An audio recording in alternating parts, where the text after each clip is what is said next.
Hello, everyone, and welcome to Learning and Mending She Braids Together. This is week 5.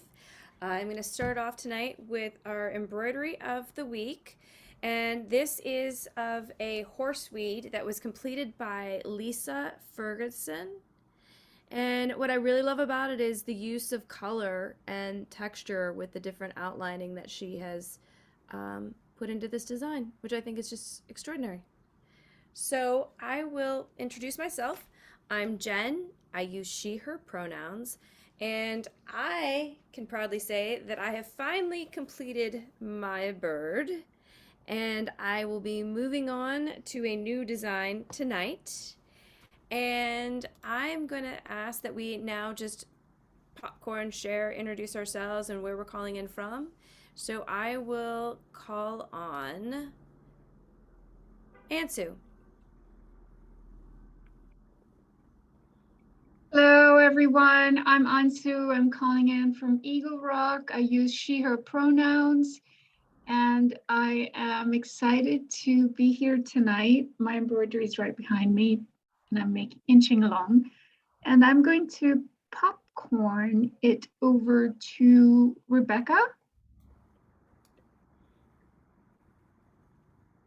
Everyone, I'm calling in tonight from Hopkinton, Rhode Island, and I use she, her pronouns. I'm proud to be working on this white sage piece that I was sent. I'm just making good progress on one leaf, but it's coming together, starting to find my groove. And I will pass the talking stick along to Jessie. Hey y'all, I'm Jessie. I use she, her pronouns. I'm coming to you from beaming in from a place that is called New Mexico.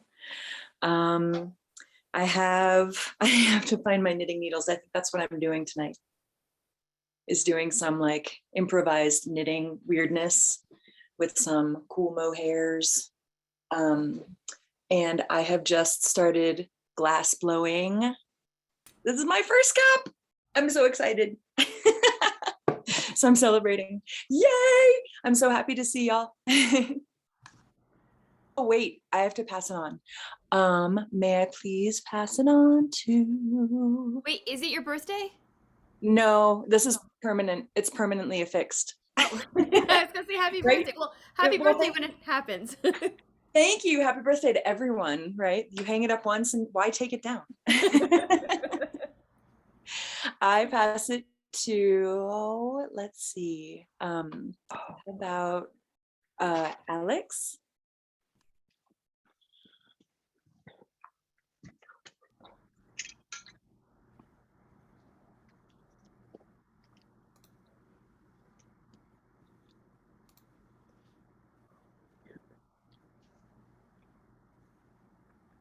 Might not have heard, so I'll take it. My name's Cindy. I'm calling in from West Covina.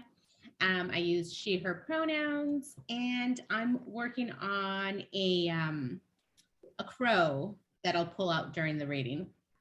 And I'm happy to be here. And I will now pass it on to Alex.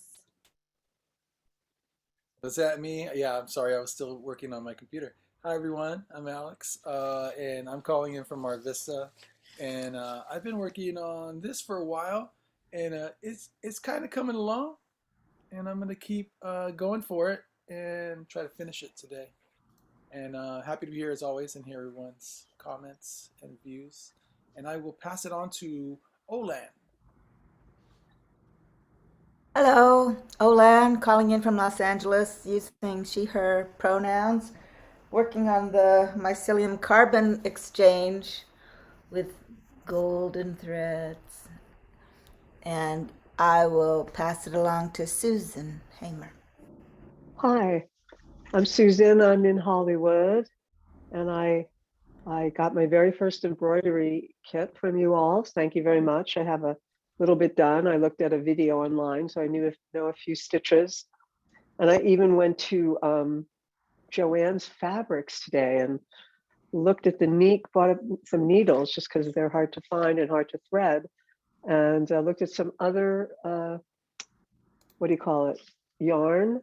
But I like the ones that you sent. I don't think I need any more until I finish this. I'm not quite sure what this is. Is it like a snail that you sent me or a sea? I don't know if you could see it. Hold it. It's closer to the screen because I see just white. But yeah, let me just turn this off. Okay, there it goes. Whoop. Oh, that's the nematoid and toad and friends. Okay, cool. Thank It's you. part of the underground series of the microscopic images.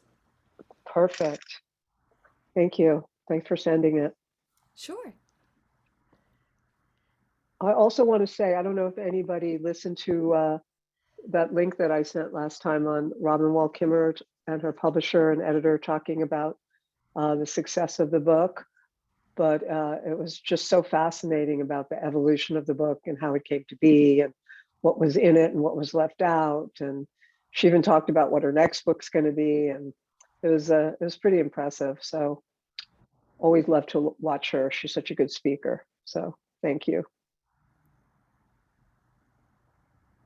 And I will pass it on to Trish Mulvey.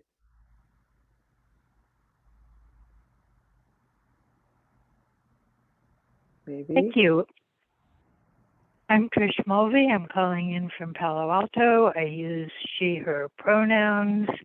I'm working on the fish parasite embroidery, and I can't see on my screen what there is. So Jen, can you hand it off to somebody for me?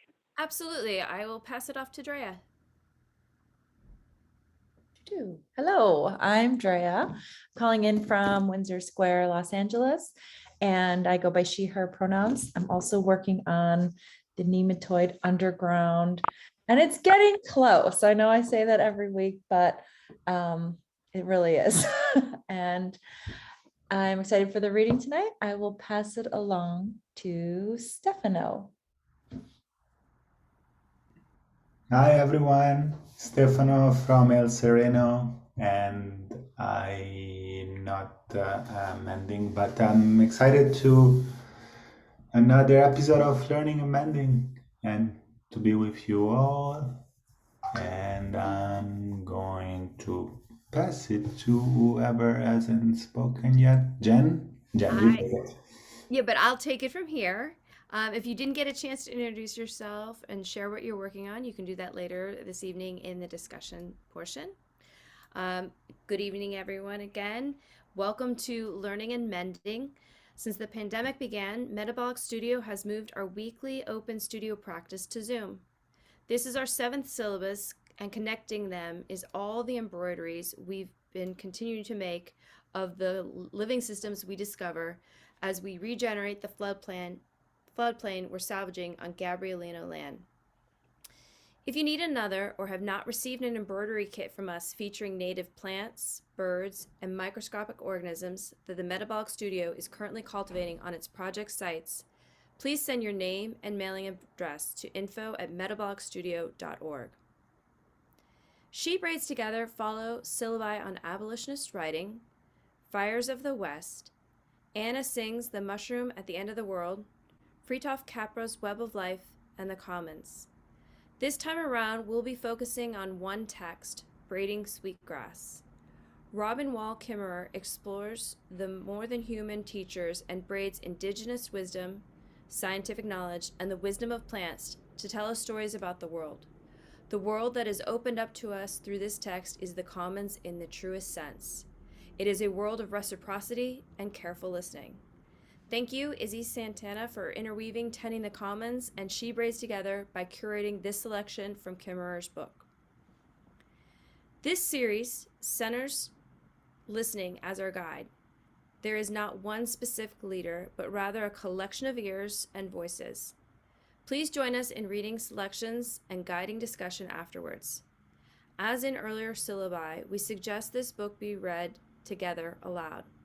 When you hear a pause in the reading, please feel free to unmute yourself and begin where the last person left off. You don't have to read. We also welcome you to enjoy a gentle and supportive space of listening. We invite you to stand at the precipice of Zoom silence and stare it down.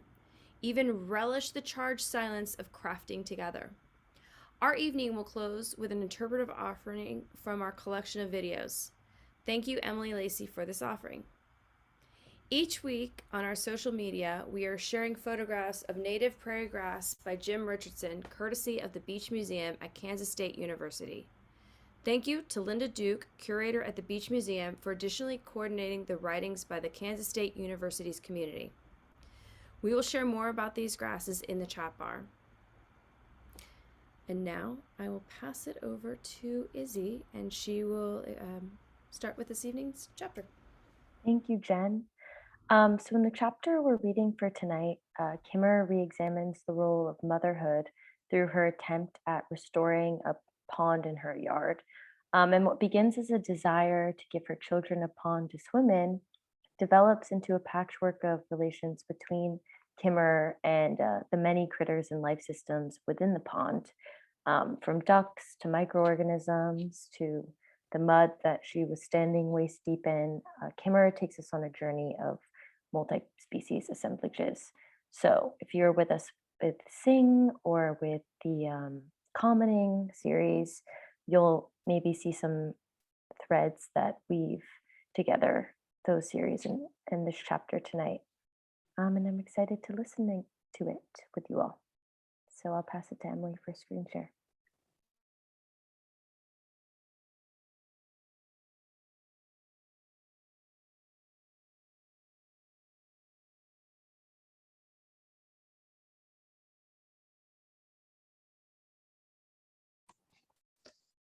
A mother's work. I wanted to be a good mother. That's all, like Sky Woman maybe. Somehow this led me into hip waders filled with brown water.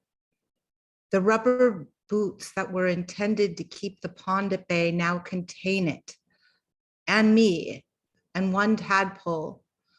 I feel a flutter at the back of my other knee. Make that 2 tadpoles. When I left Kentucky to go house hunting in upstate New York, my 2 small daughters gave me an explicit wish list for our new home. Trees big enough for tree forts, 1 apiece. A stone walk lined with pansies like the one in Larkin's favorite book. A red barn, a pond to swim in, a purple bedroom. The last request gave me some comfort. Their dad had just pulled up stakes, left the country and us. He said that he no longer wanted a life with so much responsibility, so the responsibility was all mine. I was grateful that if nothing else, I could at least paint a bedroom purple. All winter long, I looked at house after house, none of which made sense for either of my budget or my hopes. Real estate listings, 3-bedroom, 2-bedroom, raised ranch, landscaping, are pretty thin on vital information like trees suitable for tree houses. I confess that I was thinking more about mortgages and school districts and whether I was going to end up in a trailer park at the end of the road. But the girls' wish list surfaced in my mind when the agent drove me to an old farmhouse surrounded by immense sugar maples, two with low spreading branches, perfect for tree houses. This was a possibility, but there was the matter of sagging shutters and a porch that hadn't seen level in half a century. On the plus side, it sat on 7 acres, including what was described as a trout pond, which was only a smooth expanse of ice surrounded by trees at the time. The house was empty, cold, and unloved, but as I opened doors to the musty rooms, wonder of wonders, the corner bedroom was the color of spring violets. It was a sign. This is where we would fall to earth.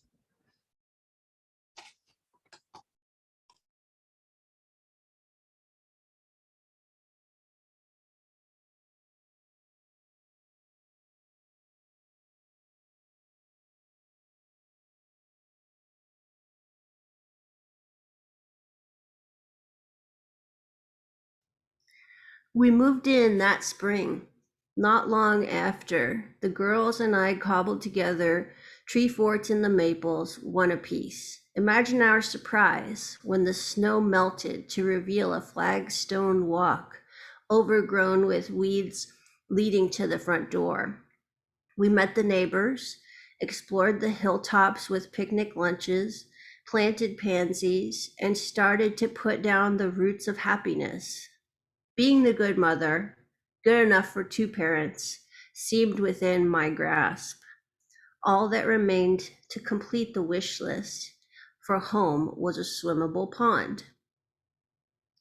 The deed described a deep spring-fed pond, and 100 years ago, it might have been exactly that. One of my neighbors, whose family has been here for generations, told me that it was the favorite pond in the valley. In summer, after haying, the boys would park their wagons and hike up to the pond for a swim. We'd throw off our clothes and jump in, he said. The way it sits, no girls would be able to see us, buck naked as we were, and cold. That spring kept the water icy cold, and it felt so good after working hay. We'd lie in the grass afterward just to warm up. Our pond nestles in the hill up behind the house. The slopes rise around it on 3 sides, and a copse of apple trees on the other side entirely shield it from view. At its back is a limestone cliff where rock was quarried to build my house more than 200 years ago. It was hard to believe that anyone would dip even a toe in that pond today. My daughters certainly would not. It was so choked with green that you could not tell where weeds left off and water began. The ducks didn't help. If anything, they were what you might politely call a major source of nutrient input. They were so cute in the feed store, just downy yellow fluff connecting outsized beaks and enormous orange feet, waddling around in a crate of wood chips. It was spring, almost Easter, and all the good reasons not to take them home evaporated with the girls' delight. Wouldn't a good mother adopt ducklings? Isn't that what a pond is for?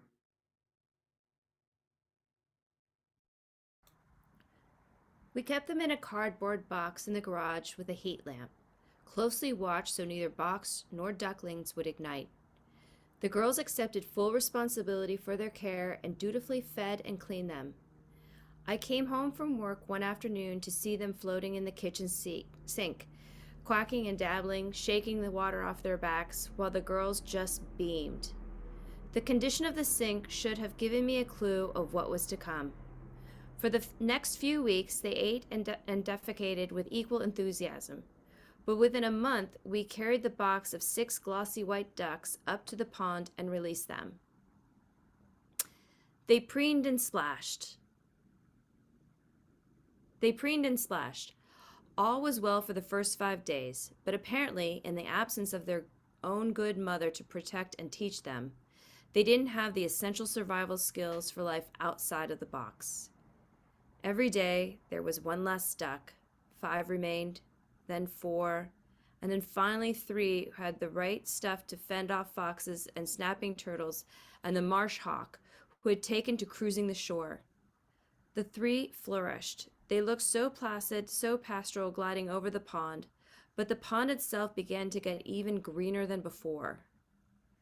They were perfect pets until winter came and their delinquent tendencies emerged. Despite the little hut we made for them, a floating A-frame lodge with a wraparound porch, despite the corn we showered around them like confetti, they were discontent. They developed a fondness for dog food and the warmth of my back porch. I would come out on a January morning to find a dog bowl empty and the dog cowering outside while the 3 snowy white ducks sat in a row on the bench, wiggling their tails in contentment.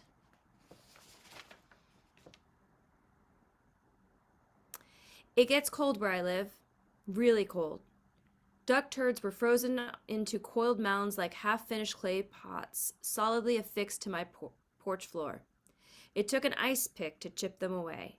I would shoo them, close the porch door, and lay a trail of corn kernels back to the pond, and they would follow in a gabbling line, but the next morning they'd be back.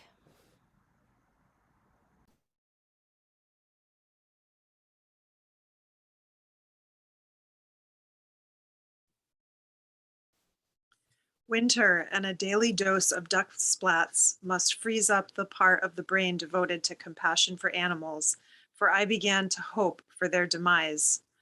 Unfortunately, I didn't have the heart to dispatch them, and who among our rural friends would welcome the dubious gift of ducks in the dead of winter? Even with plum sauce, I secretly contemplated spraying them with fox lure, or tying slices of roast beef to their legs in hopes of interesting the coyotes that howled at the ridge top. But instead, I was a good mother.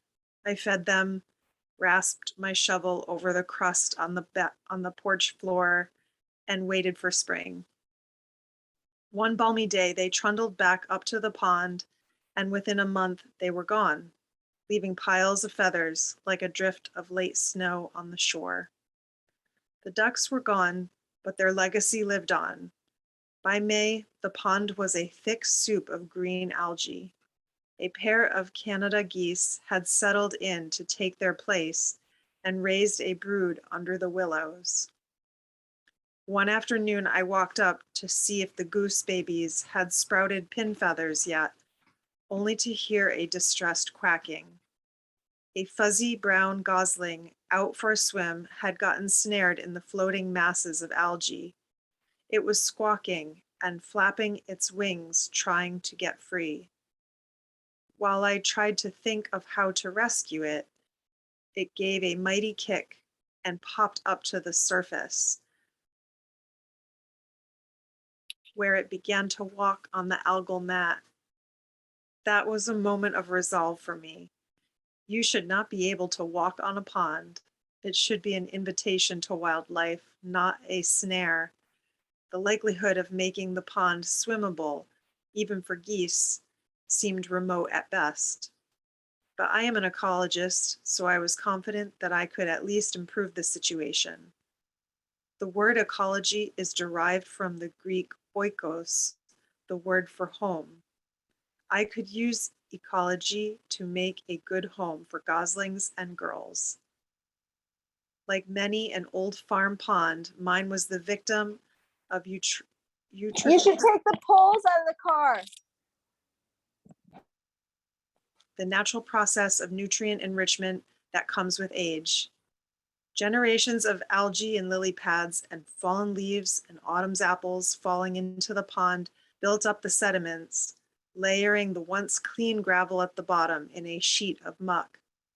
All those nutrients fueled the growth of new plants, which fueled the growth of more new plants in an accelerating cycle. This is the way for many ponds. The bottom gradually fills in until the pond becomes a marsh, and maybe someday a meadow, and then a forest. Ponds grow old, and though I will too, I like the ecological idea of aging as progressive enrichment rather than progressive loss.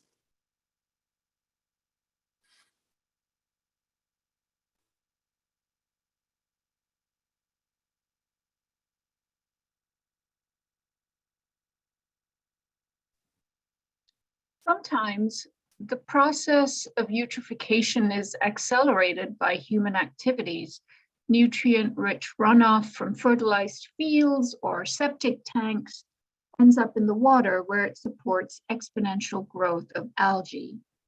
My pond was buffered from such influences. Its source was a cold spring coming out of the hill, and a swath of trees on the uphill side formed a nitrogen-grabbing filter for runoff from the surrounding pastures.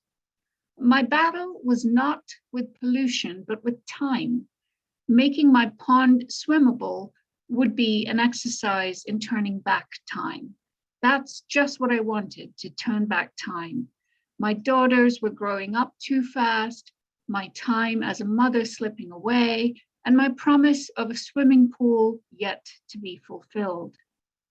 Being a good mother meant fixing the pond for my kids. A highly productive food chain might be good for frogs and herons, but not for swimming. The best swimming lakes are not eutrophic, but cold, clear, and oligotrophic, or poor in nutrients.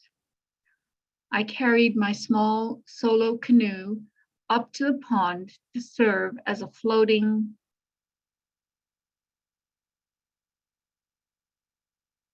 platform for algae removal.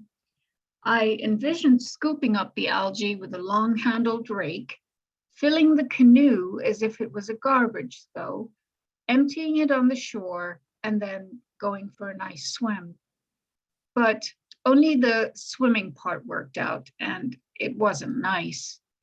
As I tried to skim the algae, I discovered that they hung like sheer green curtains through the water. If you reach far out of a light canoe and try to lift a heavy mat of algae at the end of a rake, physics dictates that swimming will occur. My attempts at skimming were useless. I was addressing only the symptoms of scum and not the cause. I read as much as I could about pond rehabilitation and weighed my options. To undo what thyme and ducks had accomplished, I needed to remove nutrients from the pond, not just skim the foam. When I waded in the shallow end of the pond, the muck squished between my toes, but beneath it, I could feel the clean gravel that was the pond's original basin. Maybe I could dredge up the muck and cart it away in buckets. But when I brought my broadest snow shovel to scoop up by the mud, by the time it reached the surface, there was a brown cloud all around me and a mere handful of soil in the shovel. I stood in the water laughing out loud. Shoveling muck was like trying to catch wind in a butterfly net. Next, I used old window screens to make a sieve that we could lift up through the sediments. But the muck was far too fine and my improvised net came up empty. This was not ordinary mud. The organic matter in the sediments occurs as tiny particles, dissolved nutrients that flocculate in specks small enough to be bite-sized snacks for zooplankton. Clearly, I was powerless to haul the nutrients out of the water. Fortunately, the plants were not.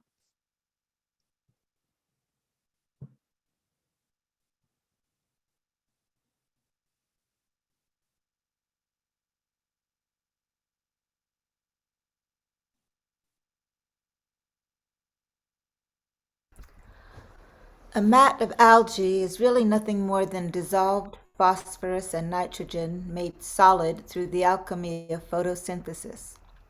I couldn't remove nutrients by shoveling, but once they are fixed into the bodies of plants, they can be forked out of the water with the application of biceps and bent back and carted away by the wheelbarrow full.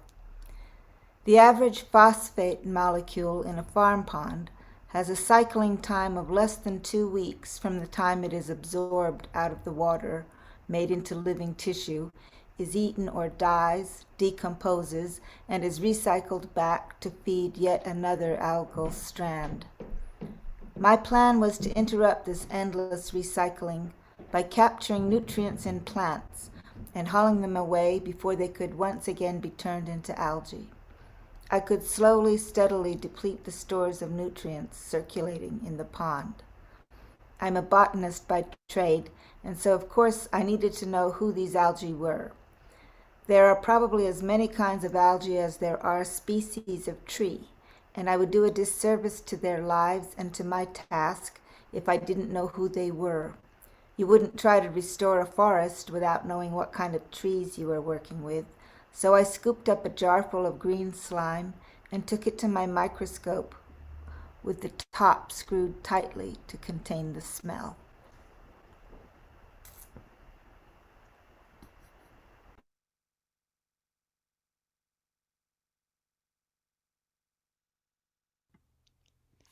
I teased apart the slippery green wads into tiny wisps that would fit beneath my microscope. In this single tuft were long threads of cladophora, shining like satin ribbons. Round around them were translucent strands of spirogyra, in which the chloroplasts spiral like a green staircase. The whole green field was in motion, with iridescent tumbleweeds of volvox and pulsing euglenoids stretching their way among the strands. So much life in a single drop of water. Water that previously looked like scum in a jar. Here were my partners in restoration.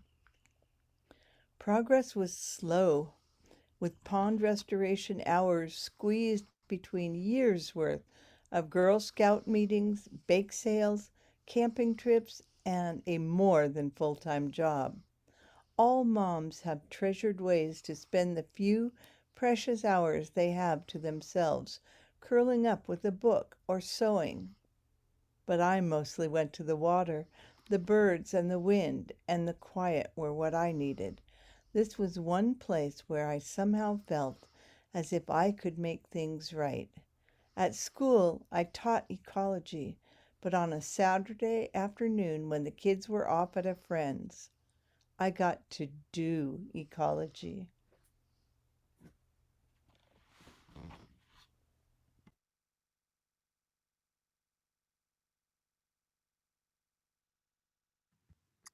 After after the canoe debacle, I decided it was wiser to stand on the shore with a rake and stretch out as far as I could reach.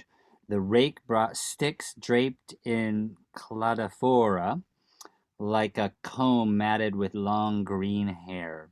Every stroke of the rake combed up another sheet from the bottom and added to a quickly growing mound, which I had to get out of the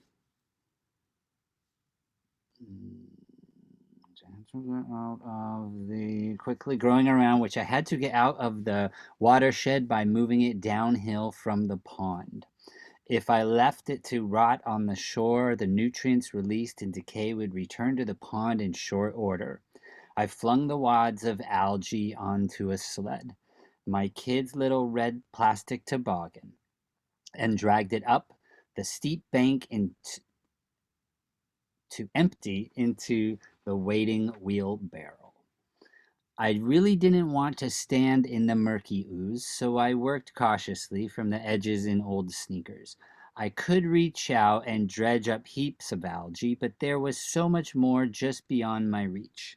Sneakers evolved to Wellingtons, extending my sphere of influence just enough for me to know that it was ineffective, and thus Wellingtons came to waiters. But waiters give you a false sense of security, and before long I reached just a little too far and felt the icy pond rush in over their tops.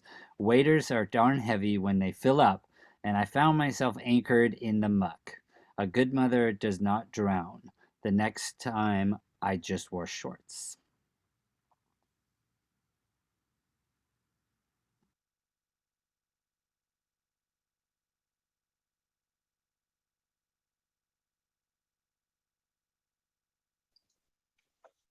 I simply gave myself up to the task. I remember the liberation of just walking right into my waist for the first time, the lightness of my t-shirt floating around me, the swirl of the water against my bare skin. I finally felt at home. The tickles at my legs were just wisps of spirogyra, the nudger's just curious perch. Now I could see the algal curtains stretched out before me, much more beautiful than dangling at the end of my rake. I could see the way cladophora bloom from the old sticks and watch diving beetles swim among them. I developed a new relationship with mud. Instead of trying to protect myself from it, I became oblivious to it, noticing its presence only when I would go back to the house and see the strands of algae caught in my hair or the water in the shower turning decidedly brown. I came to know the feel of the gravelly bottom below the muck, the sucking mud by the cattails, and the cold stillness where the bottom dropped away from the shallows. Transformation is not accomplished by tentative waiting at the edge.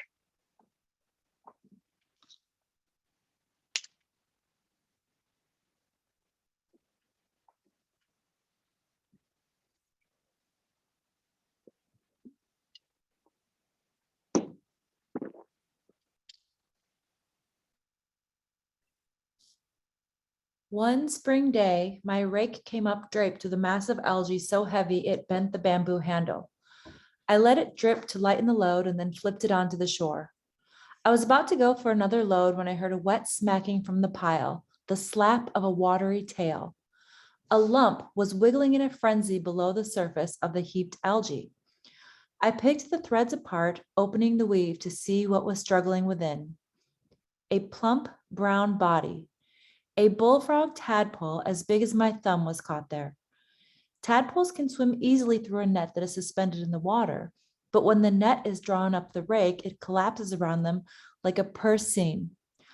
I picked him up, squishy and cold, between thumb and forefinger, and tossed him back into the pond where he rested, suspended for a moment in the water, and then swam off. The next rake came up in a smooth, dripping sheet, studded with so many tadpoles that they looked like nuts caught in a tray of peanut brittle. I bent and untangled them, every one. This was a problem. There was so much to rake. I could dredge the algae out, slap it into piles, and be done with it. I could work so much faster if I didn't have to stop and pick tadpoles from the tangle of every moral dilemma. I told myself that my intention was not to hurt them. I was just trying to improve the habitat, and they were collateral damage. But my good intentions meant nothing to tadpoles if they struggled and died in a compost pile. I sighed, but I knew what I had to do. I was driven to this chore by a mothering urge to make a swimmable pond. In the process, I could hardly sacrifice another mother's children, who, after all, already have a pond to swim in. Now, I was not only a pond raker, but also a tadpole plucker. It was amazing what I found in the mesh of algae. Predaceous diving beetles with sharp black mandibles, small fish, dragonfly larvae. I stuck my fingers in to free a wiggle and felt a sharp pain like a bee sting. My hand flinched back with a big crayfish attached to the fingertip. A whole food web was dangling from my rake, and those were just the critters I could see, just the tip of the iceberg, the top of the food chain. Under my microscope, I had seen the web of algae teeming with invertebrates, copepods, daphnia, whirling rotifers, and creatures so much smaller. Thread-like worms, globes of green algae, protozoans with cilia beating in unison. I knew they were there, but I couldn't possibly pick them out. So I bargained with myself over the chain of responsibility and tried to convince myself that their demise served a greater good.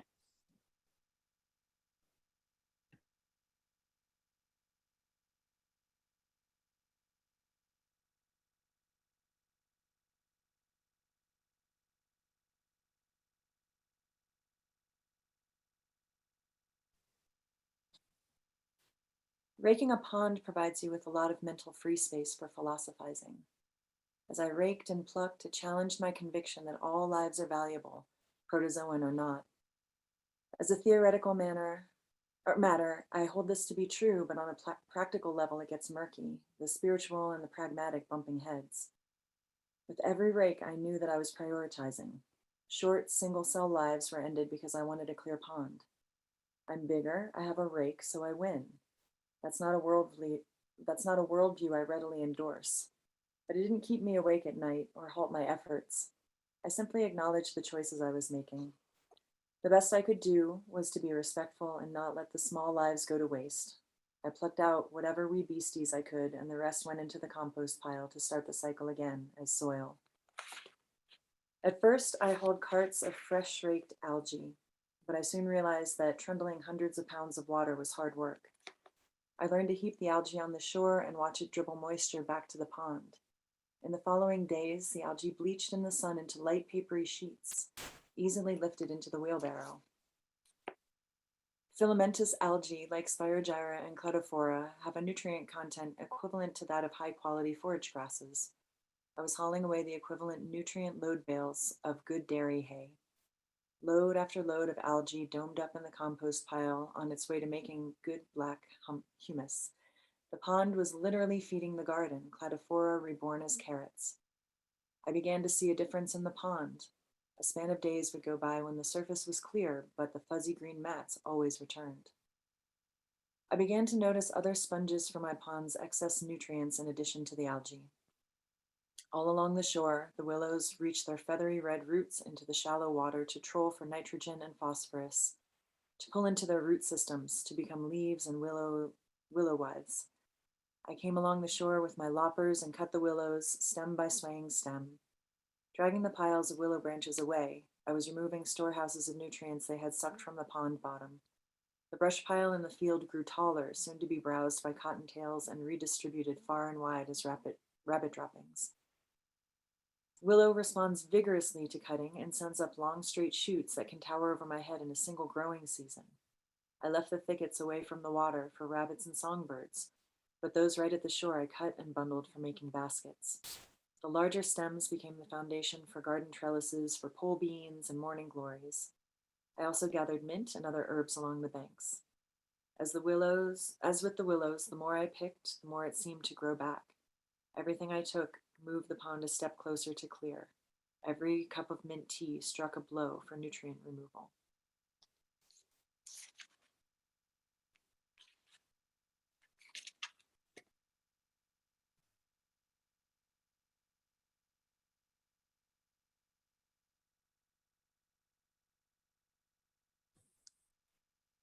Cleaning the pond by cutting willows really seemed to help. I cut with renewed enthusiasm, moving in a mindless rhythm with my loppers, snick, snick, snick, clearing whole swaths of shoreline as willow stems fell at my feet. Then something, perhaps a movement, glimpsed out of the corner of my eye, perhaps a silent plea, made me stop. And the last stem left standing was a beautiful little nest, a cup woven sweetly of juncus rushes and thread-like roots around a fork in the tree, a marvel of homemaking.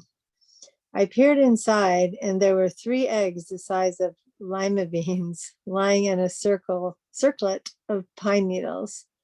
What a treasure I had nearly destroyed in my zeal to improve the habitat. Nearby, the mother, a yellow warbler, flitted in the bushes, calling in alarm. I was so quick and single-minded about what I was doing that I forgot to look. I forgot to acknowledge that creating the home that I wanted for my children jeopardized the homemaking of other mothers whose intents were no different from mine. It came to me once again that restoring a habitat, no matter how well intentioned, produces casualties. We set ourselves up as arbiters of what is good when often our standards of goodness are driven by narrow interests, by what we want. I piled the cut brush back up near the nest in some semblance of the protective cover I had destroyed and sat on a rock concealed on the other side of the pond to see if she would come back.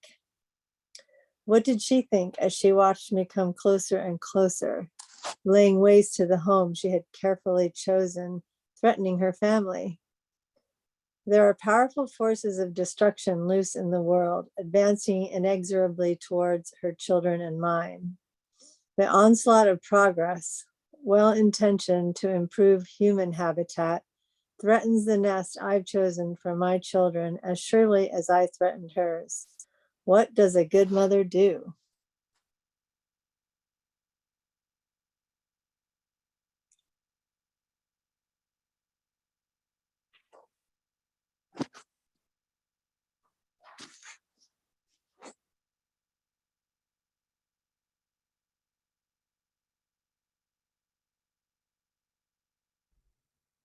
I continued to clear out the algae, let the silt settle, and it looked better.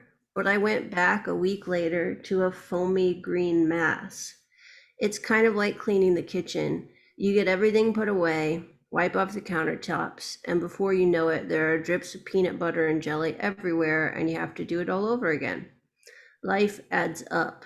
It's eutrophic. But I could see ahead to a time when my kitchen would stay too clean.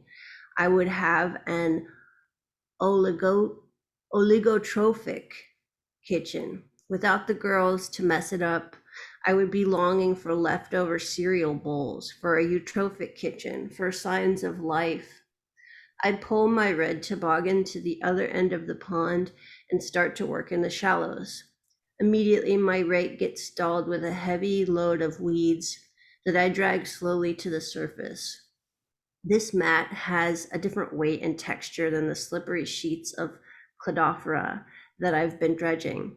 I lay it down on the grass for a closer look and spread the film with my fingers until it stretches into what looks like a green fishnet stocking, a fine mesh network, like a drift net suspended in the water.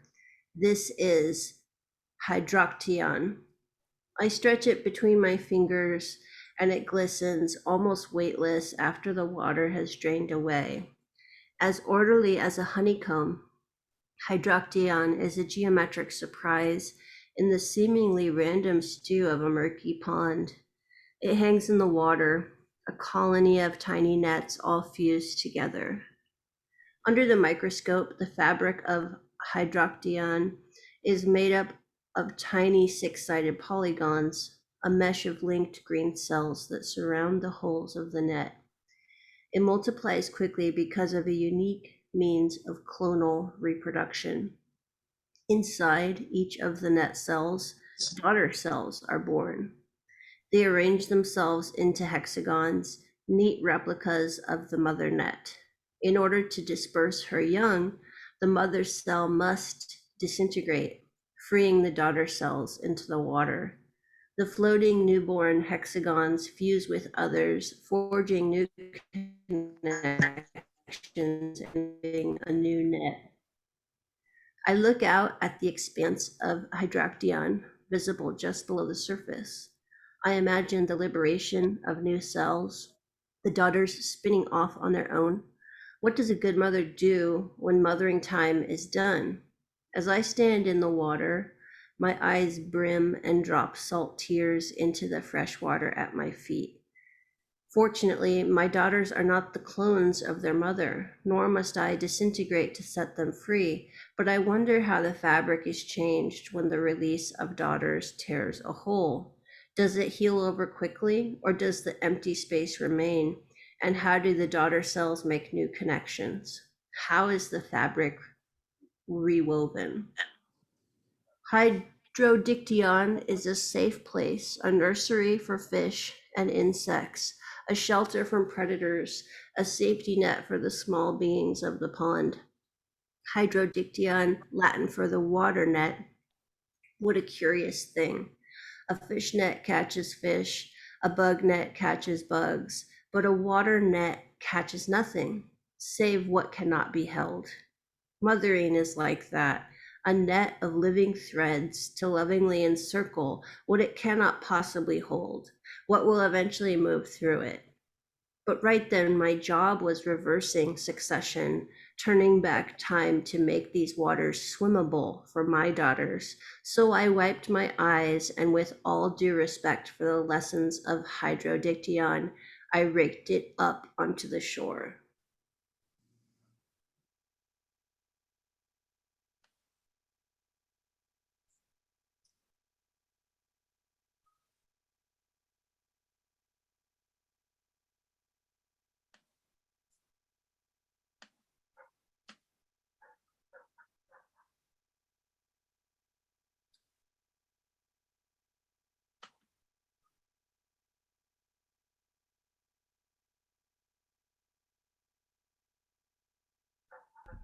When my sister came to visit, her kids, raised in the dry California hills, were smitten with water.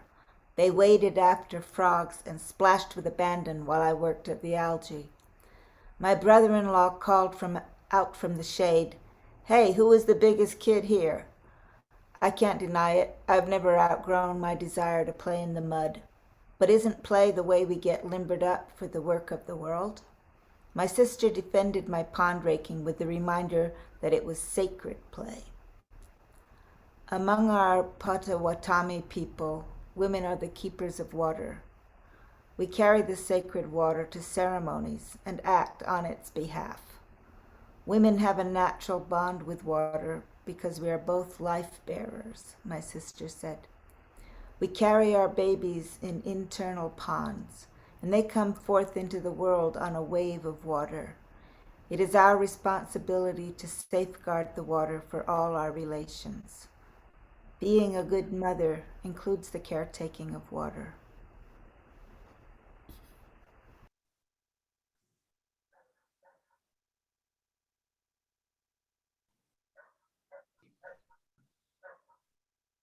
On Saturday mornings, Sunday afternoons, year after year, I would go to the solitude of the pond and get to work.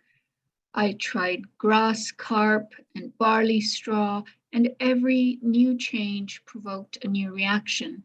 The job is never over. It simply changes from one task to the next. What I'm looking for, I suppose, is balance, and that is a moving target.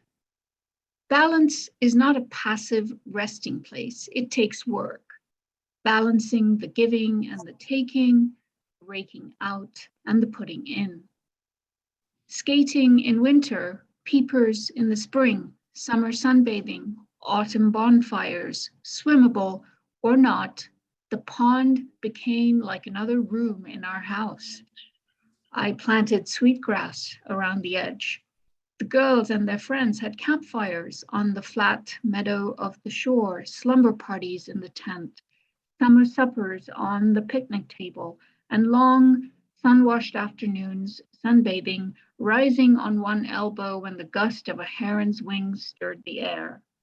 I cannot count the hours that I've spent here. Almost without notice, the hours stretched out to years. My dog used to bound up the hill after me and race back and forth along the shore as I worked.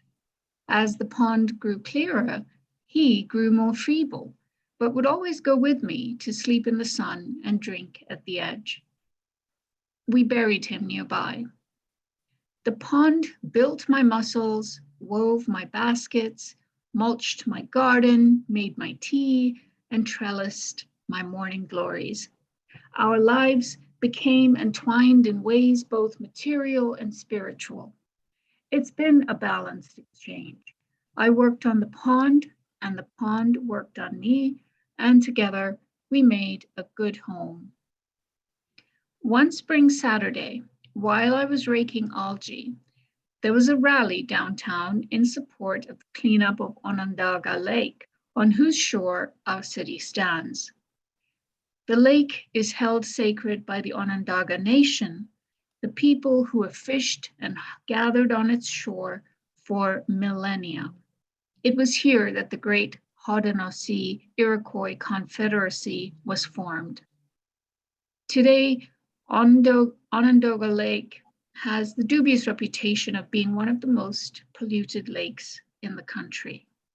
The problem at Onondaga Lake is not too much life, but too little. As I dredge up another heavy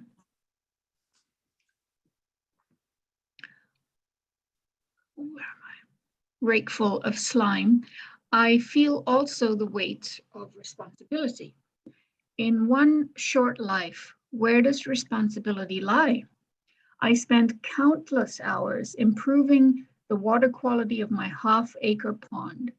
I stand here raking algae so that my kids can swim in clear water while standing silent on the cleanup of Onondaga, where no one can swim. Being a good mother means teaching your children to care for the world. And so I've shown the girls how to grow a garden, how to prune an apple tree. The apple tree leans out over the water and makes for a shadowy arbor. In spring, a drift of pink and white blossoms sent plumes of fragrance wafting down the hill and a rain of petals on the water. For years now, I've watched her seasons, from frothy pink blossoms to gently swelling ovaries as the petals fall away, to sour green marbles of adolescent fruit, to the ripe golden apples of September. That tree has been a good mother. Most years, she nurtures a full crop of apples, gathering the energy of the world into herself and passing it on. She sends her young out into the world well provisioned for the journey, packaged in sweetness to share with the world.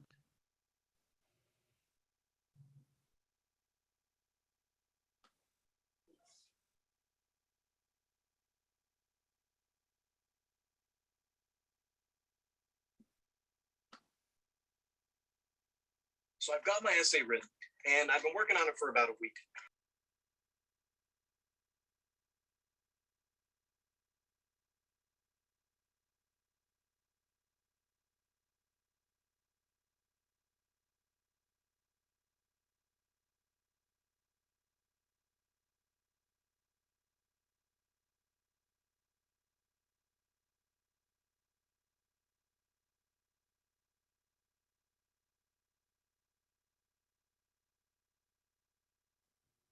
My girls, too, have grown up strong and beautiful here, rooted like the willows and flying off like their wind-blown seeds.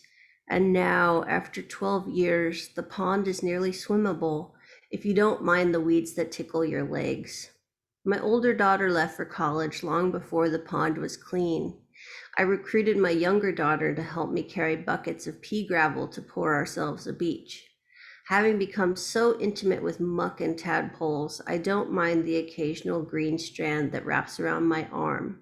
But the beach makes a small ramp that lets me wade in and plunge into the deep, clear pool at the center without raising a cloud. On a hot day, it feels wonderful to submerge in the icy spring water and watch the pollywogs flee. Emerging with a shiver, I have to pluck bits of algae from my wet skin. The girls will take a quick dip to please me, but in truth, I've not succeeded in turning back time. It is Labor Day now, the last day of summer vacation, a day to savor the mellow sunshine. This summer is my last with a child at home. Yellow apples plop into the water from an overhanging tree.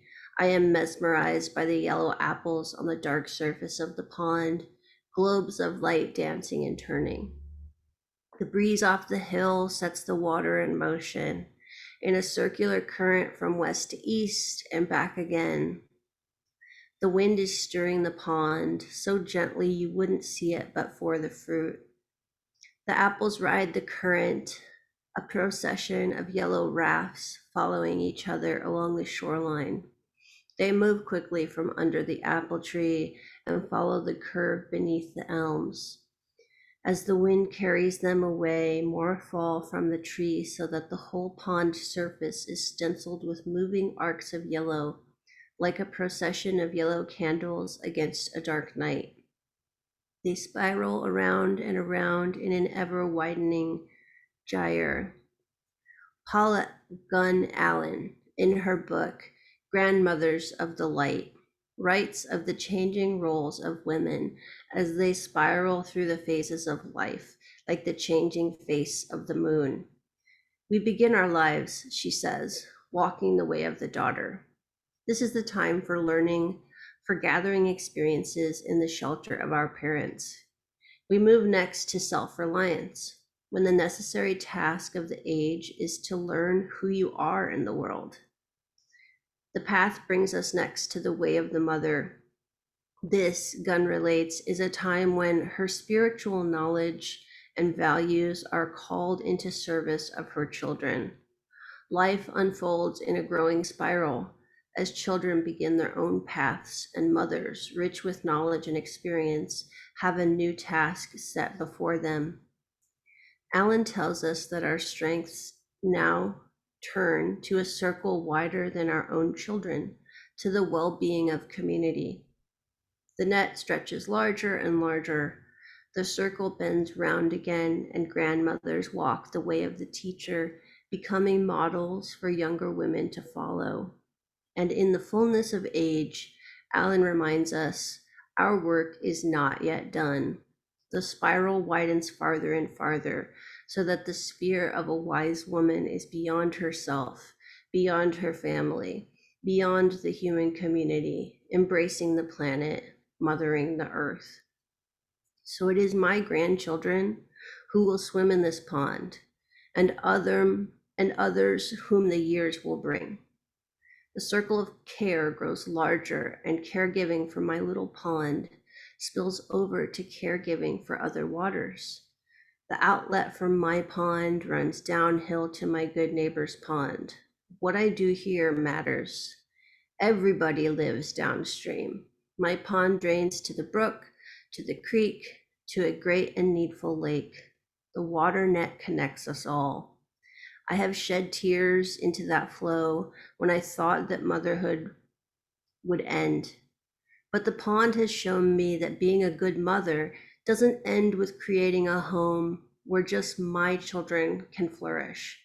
A good mother grows into a richly eutrophic old woman, knowing that her work doesn't end until she creates a home where all of life's beings can flourish. There are grandchildren to nurture, and frog children, nestlings, goslings, seedlings, and spores. And I still want to be a good mother.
there's so many different voices I could respond to this reading in. I have like this intellectual voice and this personal voice and this emotional voice. Like there's this intense weave of voices that this chapter brings out for me.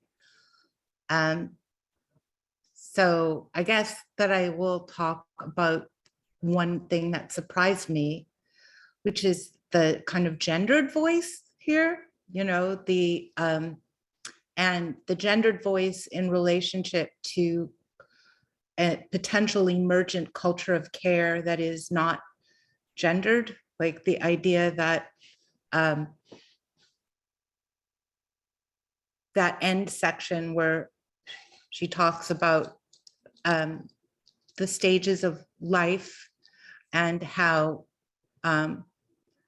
the grandmother circle of care goes beyond the embodied experience of living in a house and raising children and building a world for them, and its connection to the labor of caring for the pond, to ever increasingly large circles of care and stewardship. And I just thought that, you know, it would be interesting to kind of like at some point release the discussion from genders. And she never kind of quite says that, but I got there at the end, is like the interdependence of all of it being not just non-gendered, but non-human, the post-human, the you know, feeding, the feeding that goes into us by stewardship of like everything. So I don't know if that makes any sense at all, but for me, kind of was a portal into the kind of larger subject of the culture of care, and where you can funnel that kind of right into kind of like the umbilical cord that connects us back. Like everybody has had a mother that's ever been alive. So that's an embodied experience for everybody. Even people who aren't mothers themselves were inside of mothers. And so I feel like that culture of care is somehow embedded in our DNA. And it's so kind of like there's the pond becomes this interesting like transference of the womb, and tending to the pond and tending to the womb. And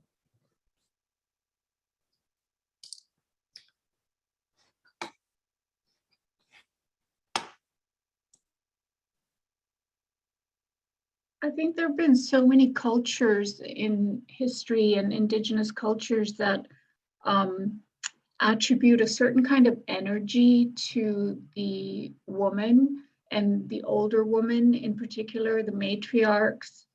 And I think that is worth kind of holding in mind relative to this chapter. Paula Gunn Allen, that writer that she quotes about the stages of womanhood, has a really, she sort of brought that vision that many cultures have had about women and their role into a modern sort of environmental speak, in a way, into a modern environmental language. And to speak to your point, I think there's a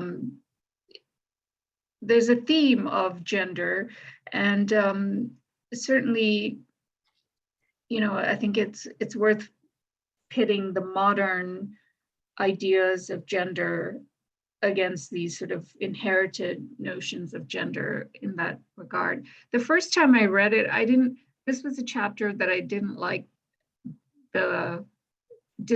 relative to the others, but now I loved it, and I think it was the fact that it just had such a positive vision of women being valued at all ages and stuff.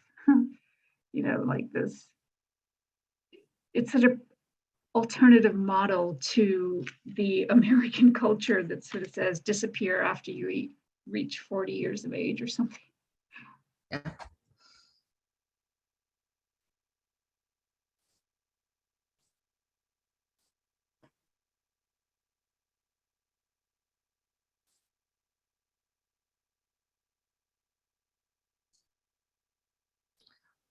I also thought, been thinking about, I like to think about language and like the idea of patrilineal and matrilineal lines, and how patrilineal seems very land-based and matrilineal seems very water-based. I think these are interesting things that she kind of like brings up, because water doesn't know any borders. Like water will move to the lowest catch, wherever that is. Can't stop it. So kind of comes back to this idea of the commons, can't be flow like generations, can't be contained. It's part of a ongoing cycle. And of course, then you return to the earth itself. No way around it. Whatever form you return to it, you still return to that kind of primordial ooze. I really love her flirtation with the idea of mud, like not like making friends with the mud.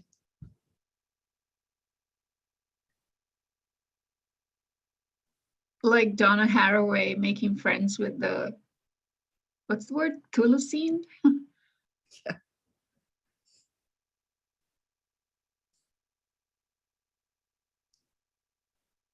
Making kin with the Thylacine, I think it was.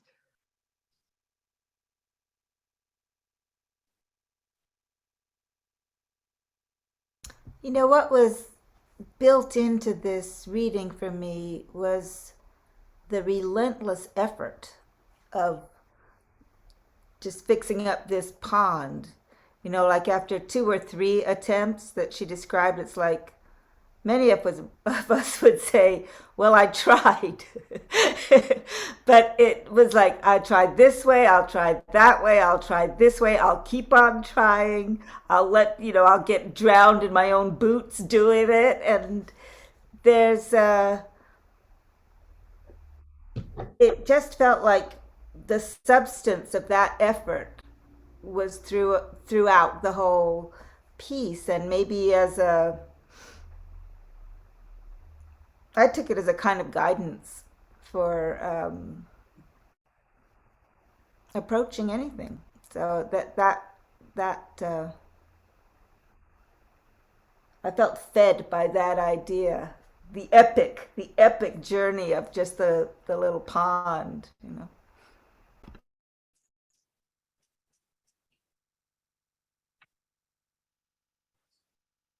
But that work, it's transformative, not just for the pond, but it became this sort of a spiritual relationship. And that word, the culture of care, is something that really has to resonate at the micro personal level and resonate in the world among the multiverse of the pond.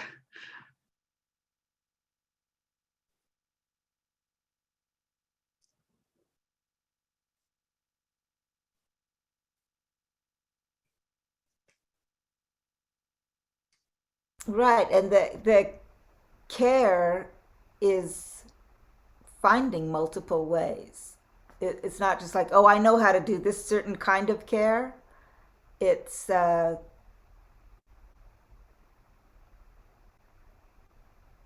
direction from inside to solve a problem and find the many different ways to do it. So that it opens up the idea of the culture of care, that it's a very active, it has to be a very active culture to function, to truly function, and not just be like, well, this is kind of what I do when I'm caring about something. That was the thing that was so interesting, that it, in a way, it was personal because she's a personal type of person that will do that, but in another way it was just scientific. I tried this, I tried this, I tried that, but it was also stemming from this love of her own children that opened up the whole vision to her.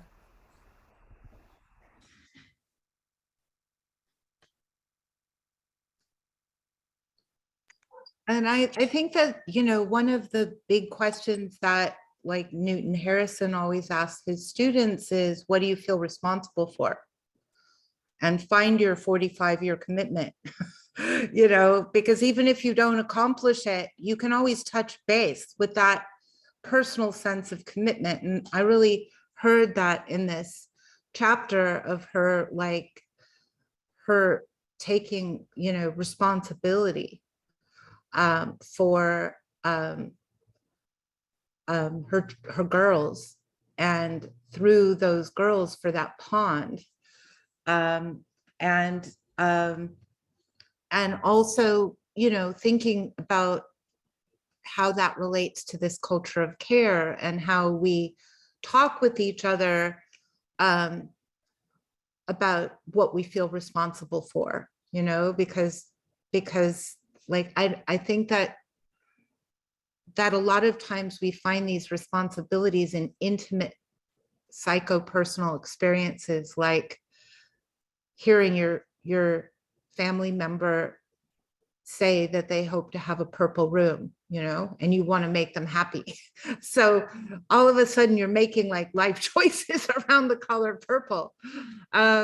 But it's coming from responsibility. It's not coming because you love the color purple. So I think that's a really interesting thread to pull through this culture of care, is that you don't necessarily need to, there is no right answer or wrong answer to the question of like, what do you feel responsible for? It's more like this evolving knowledge of, well, what do I feel like, what do I actually feel responsible for, and how do I allow that to nurture and expand over time?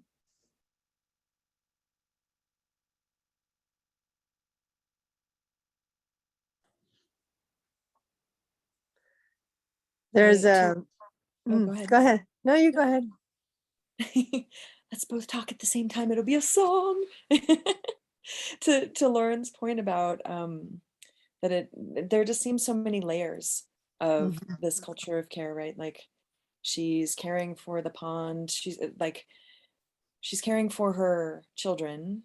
She's caring for the pond, but she's also caring for the tadpoles and the protozoans. And I like, this was a hard chapter the first time I read it for me, because I was like, don't hurt the protozoans, like, oh my gosh, all creatures great and small. So this was really, really interesting to me, the layers that got very microscopic, because she's referring to like seeing under the microscope of what is really living there, and then also radiating out into the nearby waters, which are being polluted, and this contradiction with her about like, well, here I am just tending my own, so there's this kind of question about community as well. Yeah, I really love this chapter. It's one of the more, well, they're all memorable, but this one really always kind of sticks out to me because it's very tactile as well. There's this sense of like, I know what that feels like. I know what, holding tadpoles in my hand feels like. So I loved it.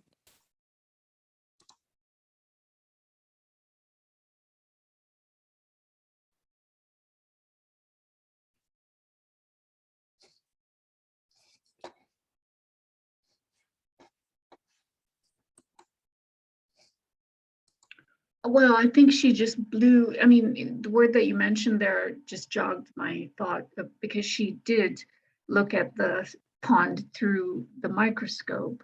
And just thinking about the educational model of Western science, the students are introduced to sort of field work and to, penetrate to the, minutia and to understand what organisms are there and to look at sort of the granularity of life. But how does that create a larger discussion exactly about your role and the ethics and the culture and the care and the stewardship? There's a huge epistemological canyon. It's a huge gap that science itself doesn't have the language to bridge, and it almost doesn't want to hear the language. That's its explanatory strictures, but it needs to. I mean, clearly, the whole atmosphere is in such distress that you can't avoid it now. So, yeah, this notion of responsibility and care and science at the same time was a really effective one. She's just genius. And thanks for raising that point.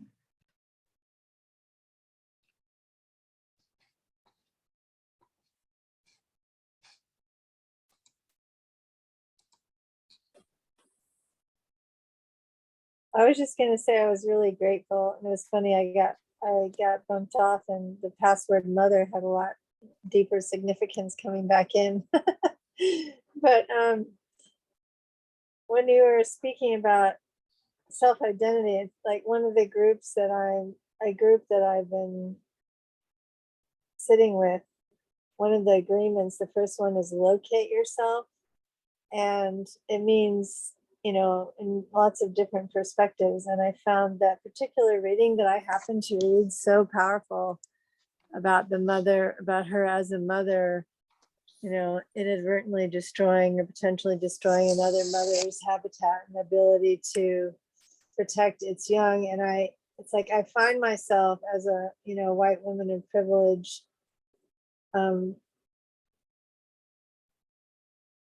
in community, describing or finding ways to describe my role and my relationship, and just to other and to all of us, and what is my part, what is my responsibility, and what is my role. And that was just a beautiful, simple, very literally basic, completely understandable way of describing that. It's like we may be completely unconscious that everything we're doing, that if we're born into this culture, we probably have a racist, pattern, or, I mean, not to get too far into it, but like that was such a simplistic way of showing that, and just gorgeous way of describing that, oh, there's lots of things I'm not aware of that I'm doing all the time that could be damaging and could be healing and could be, and it's just like taking the time to be present with it, and aware of the other and the mutual care. So I really feel delighted about just having read that particular part. This is beautiful. I loved the reading tonight. Thank you. Oh, I'd just like to jump in and respond to that, Laura, because the issue of morality, of doing good work and justice and everything, is a really profound one, the way she's handled it here, because I think she's saying nature inherently is not moral. I mean, 3 of the 6 ducks she put in the pond were picked off by other creatures, foxes and so on. And even a human being is capable of sort of just doing what they can and ignoring a larger evil. And the quandary of what's moral is really a big one. But I think there's a way in which our cosmology, depending on how we think, can sort of make us feel like this is what we're supposed to do. And if we don't do it, we're a failure. And this is what the teachings tell us to do. And, there's like some authority that we're beholden to. Somehow we've picked that up, that sort of inner beholden authority. And then the alternative model is, sometimes I'm going to do good and sometimes I'm going to do bad. And I'm a sort of creature of nature. I can only do so much. I'm a being alongside the protozoa in this multiverse. I was just thinking that might be a way to analyze that as well.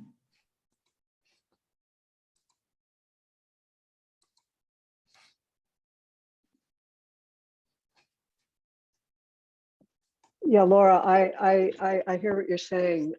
There's times when you have to make choices, and sometimes maybe you're not making the most environmental or sustainable choice, and you're making it anyway because you're being practical and feeling guilty about it. So I think that's what I got out of her, that she made some choices that she didn't feel really good about, but she made up for it by taking the algae and using it to fertilize her, whatever she was growing and composting. So, but she knew she was having to destroy one thing to create another. So it's a quandary. It's sad.